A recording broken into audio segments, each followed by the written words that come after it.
Fala pessoal, tudo beleza? Professor André Cordeiro na área.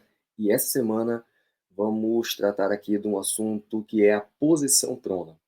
Então, sabe o que é a posição prona? Quando pronar um paciente? Quais são as principais indicações, contraindicações, o tempo total da posição prona? Tudo isso no vídeo de hoje.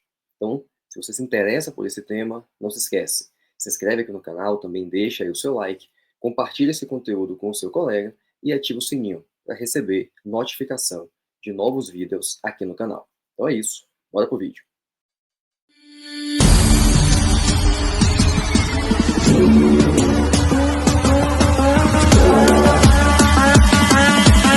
Ok, pessoal, vamos tratar aqui da posição prona. Então, primeira pergunta é, quando pronar um paciente? A indicação principal se refere a pronar esse paciente nas primeiras 12 horas do diagnóstico da SARA e havendo uma indicação formal através de uma relação PaO2-FO2 menor ou igual a 150. Então, meu paciente ele tem o diagnóstico de SARA fechado, ele tem uma relação PaO2-FO2 menor do 150, com a FiO2 maior que 60% e uma PIP maior ou igual a 5, esse paciente tem indicação de posição prona.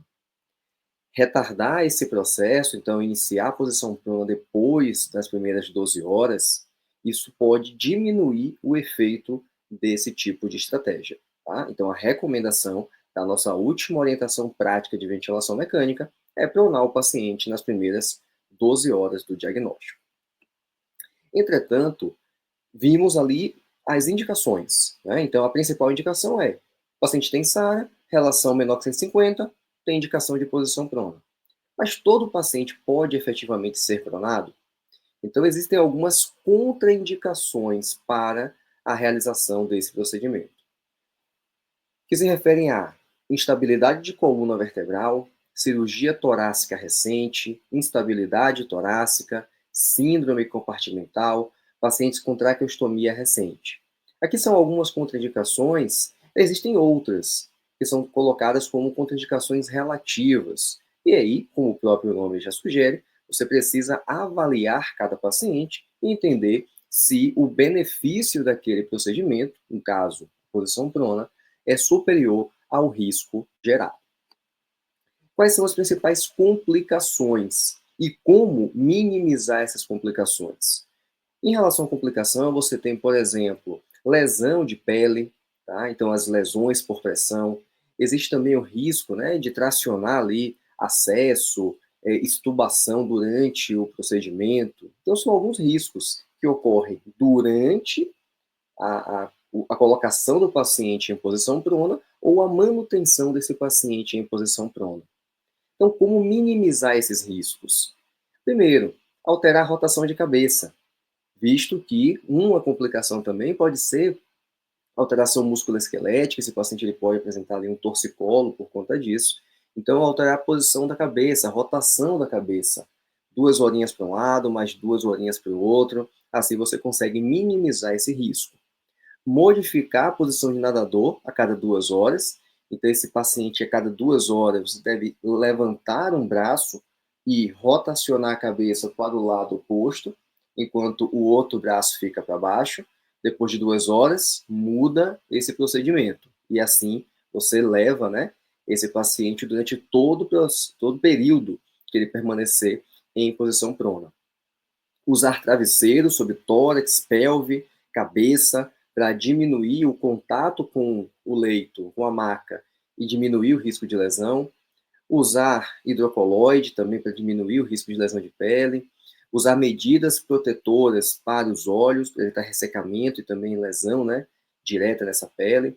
Colocar a cabeceira em Trendelenburg reverso. Abdômen livre de pressão. Então, você tem muitos pacientes que têm aumento da pressão intraabdominal. Isso seria, por exemplo, uma contraindicação para a posição prona.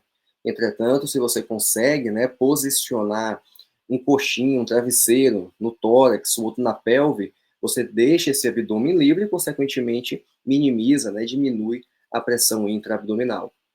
O médico vai ficar sempre ali na cabeceira da cama durante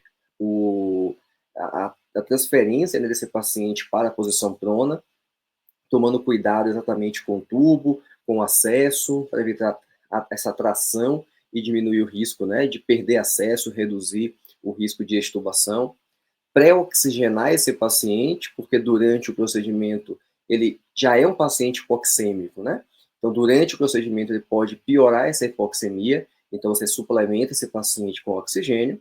Rotação oposta ao lado do ventilador, exatamente também para reduzir esse risco de tracionar o tubo, e usar um checklist treinando também a equipe.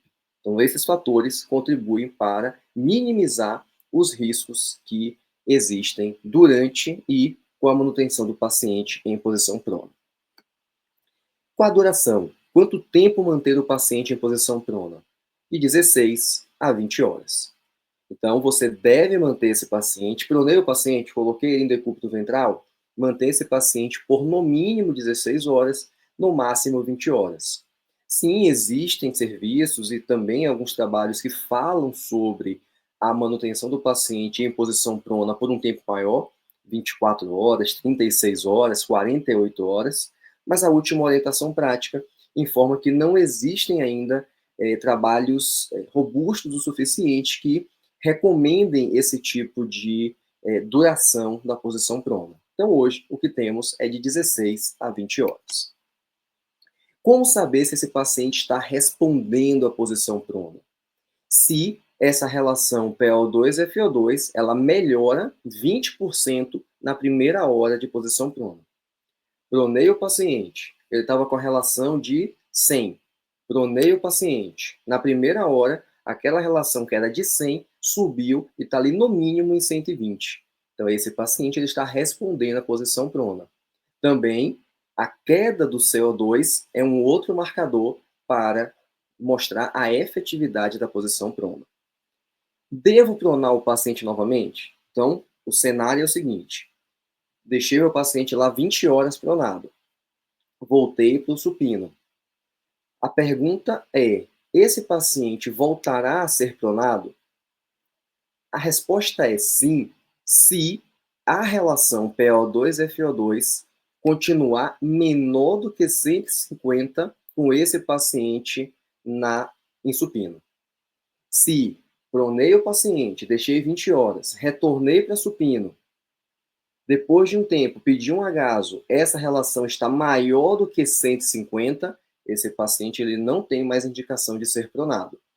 Porém, se essa relação continua menor que 150, eu vou esperar completar ali as 4 horas e pronar novamente esse paciente, ok? Então, quem indica se o paciente será pronado novamente ou não é a relação PO2-FO2. Se estiver maior que 150, não prono mais. Se estiver menor que 150, prono novamente, e aqui não tem quantidade mínima nem quantidade máxima de vezes que esse paciente pode ser pronado. Quais são as complicações? E a partir delas, né? Então, eu estou lá pronando o paciente, qualquer complicação dessa que aconteceu, volto o paciente para supino e não tem mais indicação de pronar. Então, hemoptise, o paciente que tem uma queda de saturação, né, menor do que 85%, bradicardia, hemodinâmica piora, evolui com arritmia, tem algum tipo de parada, o tubo foi tracionado, deslocou, obstruiu. Então, nesse caso, aborte, né, pare, interrompa essa posição prona, retorne o paciente para supino e a partir dali ele não tem indicação de ser pronado, pelo menos não nas próximas horas. Então é isso. Se você gostou desse vídeo aqui, não se esquece, deixa aí o seu like, também se inscreve aqui no canal, ativa o sininho para não perder nenhuma notificação de novos vídeos aqui no canal, onde falamos sobre a nova orientação prática de ventilação mecânica de 2024. Então é isso, até o próximo vídeo.